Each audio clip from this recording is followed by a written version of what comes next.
The headlines: chaos as bus workers stage a 6-hour strike. Unemployment fund gets a lifeline. And the overseas cars are in for the nation's top rally. Welcome to Nation News for Wednesday, May the 6th, 2015. No matter where you are in the world, at home or abroad, Nation News keeps you connected with what's happening in Barbados through our website, video newscast, and online e-papers. So stay connected with Nation News.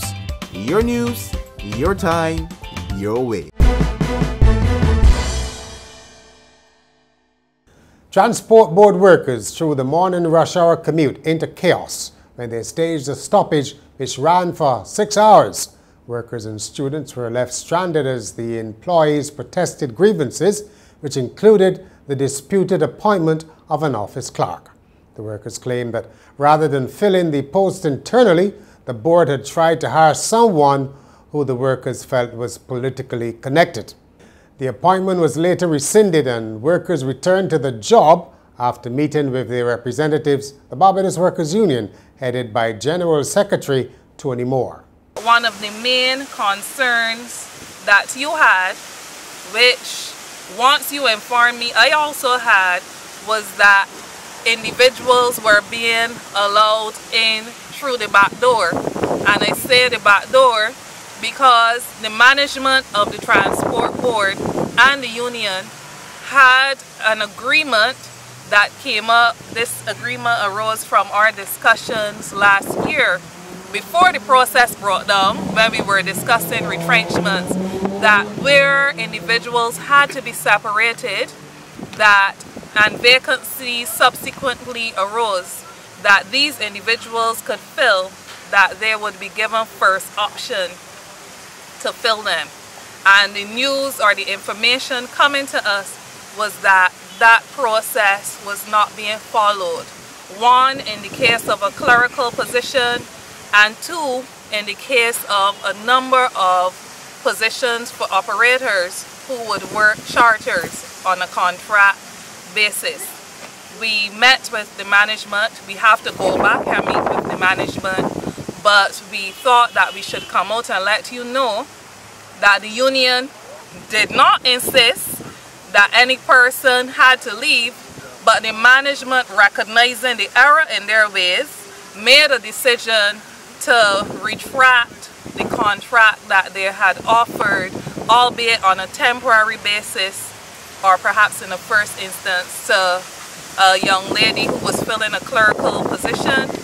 And we have been assured that where we have the perception that there are operators who are being brought in outside of the process, that we have agreed that this is not so, that rather they're just taking applications for these persons and that they would only be entertained once they have exhausted a list of those who had been retrenched.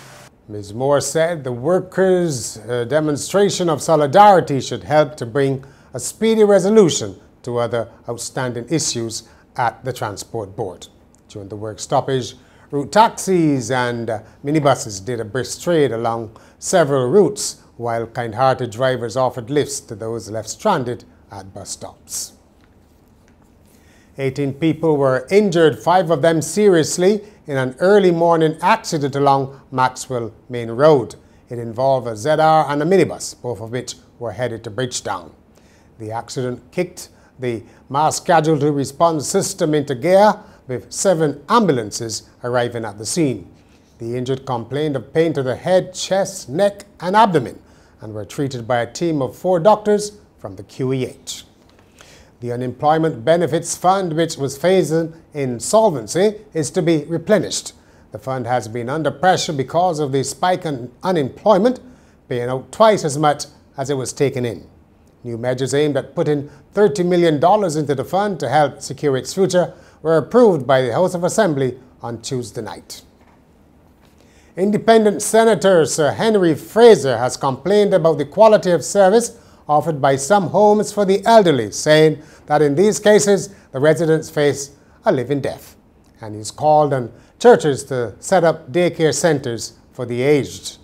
During a speech in the Senate, Sir Henry said such centers would meet the needs of the elderly who needed to be taken care of but who did not want to spend the entire day away from home. St. Mary's Church is seeking to raise funds to rebuild the 200-year-old Barclays family vault, which was extensively damaged by a fallen mahogany tree in January. After the rubble had been cleared, the vault was found to contain not just 2 lead coffins as originally thought, but 9, all of which are currently at an undertaker. The architect in charge of the rebuilding, Michael Lashley, said the restored vault will be designed to resemble the original structure as closely as possible. He said the coffins and Barclay's family remains will then be returned to their resting places. The church will be hosting a heritage gala and jazz event on June the 6th to assist with fundraising. Canada's WestJet airline is sticking to its 4 times a week schedule between Toronto and Barbados and will not be expanding to a daily service. Its business development manager, Kimberly Tobias, made the announcement at a reception for travel agents at the Island Inn on Tuesday night. In sport, more than 30 overseas cars have arrived for Soul Rally Barbados on the final weekend in May. Entries have been received from as far as New Zealand, Ireland and England, as well as closer to home in the Caribbean. The rally is marking its 25th anniversary this year. And finally, a Chinese school teacher has been admonished for letting a student hold a parasol for her on a school outing after pictures of the incident drew overwhelming criticism on social media. A district education bureau in Shanghai said in a statement that it was reminding teachers that they must discipline themselves and care for their students.